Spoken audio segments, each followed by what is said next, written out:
Mickey 17, Bong Joon-ho's latest film. And this is a sci-fi dark comedy. And it follows Mickey, who is a guy that joins a space colonization mission solely because he's trying to escape owing these mobsters money. Now, he is assigned to be what they call a disposable employee, meaning he is tasked with doing these very dangerous things, and he dies each time. But what they have is they have this science where they're able to like 3D print him each time that he dies. Now, his memory is intact. They download it, upload it, or whatever they do to keep his memory. So he remembers everything. He remembers dying. He remembers the people. So it's not like he's being birthed again or something. He's just, they're 3D printing him each time he dies. The premise is really cool. And I give props to them taking this novel, Mickey 7, and turning it into this. Now, this has a lot of themes and commentary which will be debated by many. People are either going to love these themes in this commentary, or they're going to hate it. It is heavy in the social and political commentary, and it's covering topics like borders, dictators, billionaires, and even animal rights. So it is all there, and it gets you thinking. And when you hear certain things, you're like, this sounds familiar. Or like, I know what that's like. So there are lots of parallels to all the contemporary issues, and particularly those in the U.S. right now. So just go into it with expecting that. And most of his movies always have some sort of social commentary or social themes in it. This one does not differ from his other work. Now, the performances. Let's talk Robert Pattinson.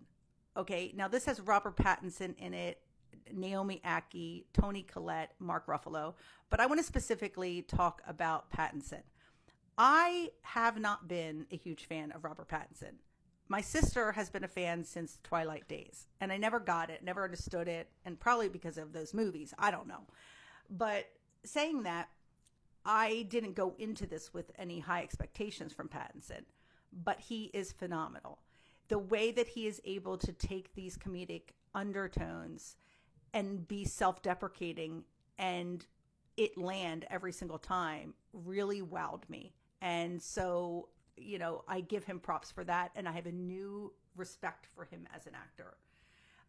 Mark Ruffalo, Naomi Ackie, Toni Collette, they're all amazing. Exactly what you would expect. Their characters that they have to play are so over the top too, and they deliver. Now, some of the technical things, the cinematography, the effects, and the editing are good. The creatures that they design are well done. They're well executed. Even at times, they're a part of the comedy of it all too. But it wasn't like over the top, insane wonkiness that sometimes you get with some of these sci-fi, especially sci-fi comedies. The overall style of the directing, I think, is good. There's a lot going on in the film. So from the directing to the editing, I can only imagine how difficult this film probably was to do. Especially when everything has this woven aspect of this social and political commentary. So you're talking about taking these actors, putting them in a sci-fi, layering it with comedy, but then having all these political and social undertones is masterful. And if it's not done right, it can come across feeling either forced or not believable. But this really I was entertained from start to finish. My overall impression of this film is it's a 4 out of 5. I think it's worth a watch. I think it's one of the better films so far this year. I'm in it. I want more. I will probably watch this film again. It's one of those films where I think maybe even going back and watching it a second time, you're going to capture and feel different things that maybe you missed during your first experience, which is kind of typical for his films that he creates. So definitely thought-provoking. You're going to walk away with ideas about the film, regardless if you hate it or love it, you will walk away thinking about it. So 4 out of 5, go check it out. Even more importantly, go see it in a theater, because I think the overall experience is going to be grand for you.